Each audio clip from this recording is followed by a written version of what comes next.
పంటల సాగులో నీటిని ఆదా చేయడంలో అందుబాటులోకొచ్చిన సూక్ష్మ సేద్య విధానాలు రైతులకు బహుళ ప్రయోజనకరంగా ఉంటున్నాయి. రైతులు తమ వీలును బట్టి బిందు, తుంపర సేద్య పద్ధతులను పంటల్లో ఆచరిస్తున్నారు. అయితే నీటి పొదుపులో ఏళ్లుగా పలు ప్రయోగాలు చేస్తున్న ఇక్రిసాట్ సంస్థ స్ప్రింక్లర్ల విధానంలో మార్పులు చేసి లీనియర్ విధానంలో కదిలే యంత్రాన్ని రూపొందించింది.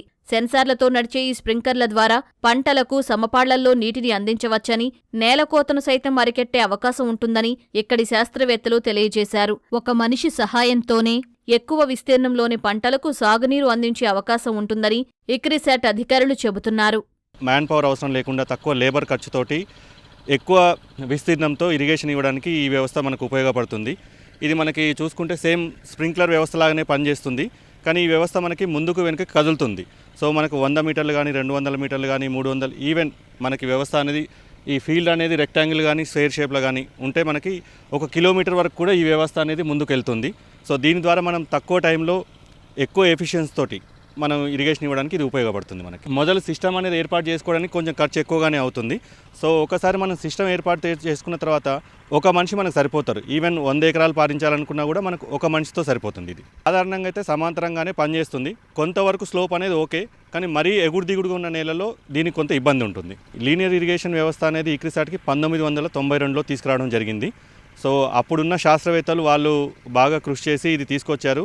ఇదొక కొత్త రకమైన ఇరిగేషన్ వ్యవస్థ. ఇది మనం భారతదేశంలో చూసుకుంటే ఓన్లీ ఇరిగేషన్ మనకి ఇక్రిసాట్లోనే కనిపిస్తుంది ఇది. సో అప్పటి నుంచి దీన్ని మేము అలాగే మెయింటైన్ చేసుకుంటూ వస్తున్నాము. విస్తీర్ణం అనేది ఎంత ఉంటుందంటే ఎన్ని మీటర్లు ఉంటుంది అనేది మనం ముందుగానే వాళ్ళకి తెలియజేస్తే దాని ప్రకారంగా మన వాళ్ళకు సిస్టమ్ సప్లై చేయడం అనేది జరుగుతుంది.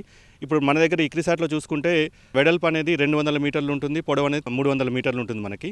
సో దాని ప్రకారంగా 50 మీటర్లకు ఒక టవర్ అంటారు అనమాట. ఈ టవర్ పద్ధతిలో 4 టైర్లు ఉన్న సిస్టమ్ని మనకు సప్లై చేయడం జరుగుతుంది.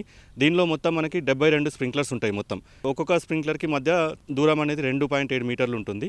సో ఒకసారి మనం ఈ సిస్టమ్ ఆన్ చేస్తే పర్ సెకండ్ 32 లీటర్స్ అనేది సప్లై చేస్తుంది టోటల్ సిస్టమ్.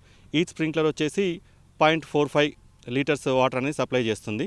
మనకు దీంట్లో ఉన్న ఒక అడ్వాంటేజ్ ఏంటంటే ఎంత కావాలంటే అంత ఇరిగేషన్ సప్లై చేసుకోవచ్చు. మనం నడిచే వేగాన్ని బట్టి మనకు పంటకు ఎంత నీరు అందిస్తాం అనే దానిపైన ఆధారపడి ఉంటుంది. దీని యొక్క స్పీడ్ అనేది 100 మీటర్స్ 100 మీటర్లు గంటకు పెట్టుకున్నాం అనుకోండి, పంటకు 4 మిల్లీమీటర్ల నీరు అనేది అందించవచ్చు.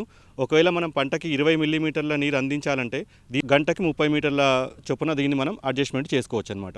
ఇది నడిచే వ్యవస్థ ఏంటంటే జనరేటర్ ఉంటుంది, దీనికి ఒకటి డీజిల్ ద్వారా నడుస్తుంది. పొడవు ప్రకారం మనకు ఒక పైప్ అనేది ఉంటుంది వాటర్ సప్లై చేయడానికి. సో నీరు ఒకసారి ఈ సిస్టంలోకి వచ్చిన తర్వాత ప్రతి స్ప్రింక్లర్కి సమభాగాలుగా విభజించబడుతుంది ఇది. సో దాని ద్వారా లీనియర్ మూవ్ అయ్యే కొద్దీ మనకి నీరు అనేది అందించబడుతుంది. ముఖ్య ఉద్దేశం ఏంటంటే నీటిని ఆదా చేయడం. ఇందులో ఒకటి ఏంటంటే సాయిల్ ఎరోజన్, భూమి కోత అనేది తగ్గుతుంది మనకి. సో మామూలు మనం ఇరిగేషన్ పద్ధతిలో చూసుకుంటే నీళ్ళు ఎక్కువగా రావడం వల్ల భూమి కోత అనేది అవుతుంది. దాంట్లో ఉన్న సాల్ట్స్ కానీ ఏమైనా లీచింగ్ కానీ ఏమైనా ఉంటుంది. దీని ద్వారా మనం ఫర్టిగేషన్ దీనికి మిక్స్ చేసుకుంటే మనం ఫర్టిలైజర్ కూడా సప్లై చేసుకోవచ్చు దీని ద్వారా.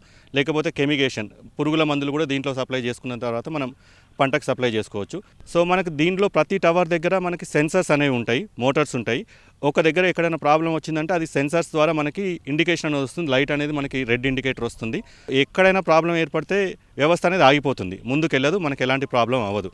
మనం ఒకసారి మళ్ళీ చెక్ చేసుకొని వ్యవస్థను మళ్ళీ స్టార్ట్ చేసుకోవచ్చు. ఇది దాదాపుగా చాలా రకాల పంటలకు ఉపయోగించవచ్చు. ముఖ్యంగా ఏంటంటే ఎత్తు తక్కువగా ఉన్నాయి, అంటే 1 మీటర్ ఎత్తు వరకు ఉన్న పంటలు కానీ, ఇప్పుడు ఇక్రిసాట్లో చూసుకుంటే మనం ప్రధానంగా వేరుశనగ ఎక్కువ యూజ్ చేస్తాము. మిల్లెట్స్కి 1 మీటర్ కంటే తక్కువ హైట్ ఉన్నాయి. ఈవెన్ వరి, గోధుమ ఇలాంటి పంటలకు కూడా వాడుకోవచ్చు. ఇప్పుడు మనకి దీంట్లో 2 రకాల వ్యవస్థలు ఉన్నాయి. దీన్ని లీనియర్ ఇరిగేషన్ అంటాము. దీంట్లో సెంటర్ పివోట్ అని ఒకటి ఉంటుంది. సో దాని ద్వారా ఏంటంటే అది సర్క్యులర్గా ఉపయోగపడుతుంది. కొంత ఎగుడు దిగుడు ఉన్నా కూడా మనకు అది మేనేజ్ చేసుకుంటే వెళ్ళిపోతుంది సిస్టమ్. అది సర్క్యులర్గా ఉపయోగపడుతుంది. మన దగ్గర ఉన్న లీనియర్ వ్యవస్థ ఏంటంటే ఓన్లీ చతురస్రాకారం, దీర్ఘ చతురస్రాకారం ఉన్న ఫీల్డ్స్కి మాత్రం ఉపయోగపడుతుంది. దీంట్లో వాటర్ ఎఫిషియన్సీ వచ్చి 85% వరకు ఎఫిషియెంట్గా పనిచేస్తుంది. అండ్ 95% భూమిని కవర్ చేస్తుంది ఇరిగేషన్ ఇవ్వడంలో. సన్నకారు చిన్న రైతులకు అనేది ఈ వ్యవస్థ అనేది అంతగా ఉపయోగపడదు. కొంత పెద్ద రైతులకి ఒక 30 ఎకరాలు 50 ఎకరాలు ఇలా అలాంటి వాళ్ళకి ఈ వ్యవస్థ ఉపయోగపడుతుంది. ఇప్పుడు వచ్చిన లేటెస్ట్ టెక్నాలజీలో తక్కువ ఖర్చుతో కూడా సేమ్ ఇలాంటి కాకుండా వేరే రకాలు ఉన్నాయి. వాటి కోసం సంప్రదిస్తే మేము వాటి వివరాలు కూడా మీకు అందజేస్తాం.